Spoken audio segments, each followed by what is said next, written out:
Turo ko sa'yo yung proper na scream. Parang ano yan eh. Pag low pitch, nasa growl ka. Pag nasa middle, yun yung scream. Yung third, yun yung scream. Yun yung pag high na, nasa scream mo na. Yan ang point doon, parang na.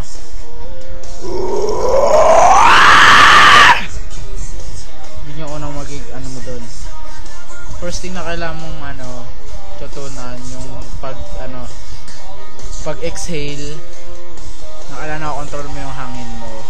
Parang kung sa ordinary, parang ang ginagawa,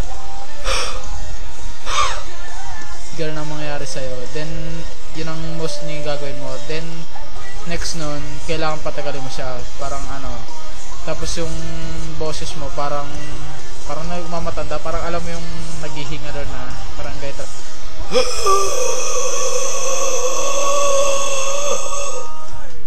Ganun yung mangyayari next. Tapos, pag nakakuha mo na yun, kasi, kailangan makontrol mo yung hangin. Sabi na doon sa true diaphragm, para ba yun? Parang sa atin, yung sikmura. Pag once na nag-release ka ng hangin, tapos pinilit mo pa rin mag-release, mananakit yung sikmura mo. Try mo.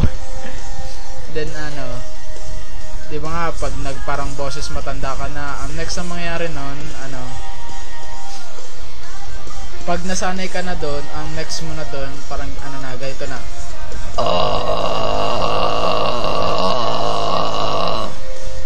Tapos doon na mag-i-start yung doon ka na mag-experiment. Yun yung sa yung parang sa akin lang yan, customize ko lang. Yun yung fake. Kasi masakit sa lalamunan. Pero pag nasanay ka na, na lang, sisiw na lang. Once na ginagawa mo to, hindi ka na pwedeng uminom ng gatas, manigarilyo, or uminom. Kasi masakit talaga siya. First thing na mangyayari sa'yo dito, mangangati yung lalamunan mo. Then, mananakit as usual. Then sa every na ginagawa mo to, habang pataas yung ginagawa mong tone, makikita mo parang sinasakal yung part nandito mo. Tapos paunti na paunti dito. Tapos hanggang mamumula ka na. Ganyan. Yung kanina ginagawa ko doon sa studio, yun? Yung parang trying hard. Yun yung first na ginawa ko since nung nag-aral ako. Parang pinag-aralan ko lang siya through net. Sa net, try mo maghanap. Kasi ang doon, parang parang ito, panga mo, forward mo lang, tapos itsigasan mo yung dito mo, part ng tonsils. Tapos atras mo konti dila mo. Bale, ang difference niya, mas clear yung yung parang trying hard na vocal fry kaysa dun sa isa. Pero, mas mahirap siya i-maintain kasi mas parang, mas pressure kasi talagang lalagyan mo na talaga ng pressure dito about sa more on tonsils. Kaya habang ginagawa mo yun, habang tumataas yung tone mo, mas parang nahihilo ka, mas sumasakit yung ulo mo. Yun lang.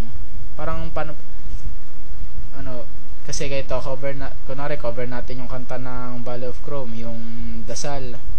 'Di ba sa unang kanta mo parang dumadaloy, ganun lang. Then next nun, kung pag-aaralan mo yung sa exhaling, kung makakontrol mo yung boses mo doon, ang niya na dumadaloy, ganun na. Then sunod nun, kung makakaya mo na yon, ko-customize mo na siya, dumadaloy. Then yun na. Then may isa pang kasi doon sa exhaling na yun, nandun, yun yung parang yun yung nabasa ko sa net. Then ang ginagawa nila, yung katulad ng ginagawa mo kanina doon sa studio, yung nag-exhale ka, pero yung parang yung vibration nandito sa part na to. Tapos pag naman pilit dito sa part na to, ganon. So ang mangyayari pag mo siya, yun yung yung kailangan practice mo araw-araw. para para makuha mo yung perfect na na scream mo. Pag lagi mong pagpababa, ang una mo practicein yung about sa mga growl, yung sa mga metals, kasi once na nakuha mo yun, easy na lang yung sa scream mo, kasi lahat kasi nag-start from sa mga low tones, mga ganun. Basta about sa tones, lagi kailangan pag-aralan mo ang pinakababa. Kasi kung scream lang pag-usapan, sa Tagalog, sumisigaw ka lang. Ganun lang yun. Pero nakontrol mo yung boses mo. Lahat nakakontrol dun sa Sikmura. So, ano ba? Ito. Huwag ka magpa-practice sa maraming tao. Huwag mo mga tanga. Promise ko yan. Yung kasi ginawa ko na yan, sinita lang ang mukha daw tanga sabi ni Ermat. Gawin mo siya, sa auto mo. Malalaman mo nag-improve ka once na yung pag ginagawa mo yung vocal fry, hindi sumasablay yung boses mo. Ang pure na vocal fry, yung para naririnig mo, talagang as in walang sabit, kasi pag yung sabit niya parang ganun, alam mo yung basta may explain basta matutuklasan mo na lang yun. So practicing mo na lang yun. Ginawa ko lang to video to para if in case na wala ako, nakapag-practice ka. Yun lang.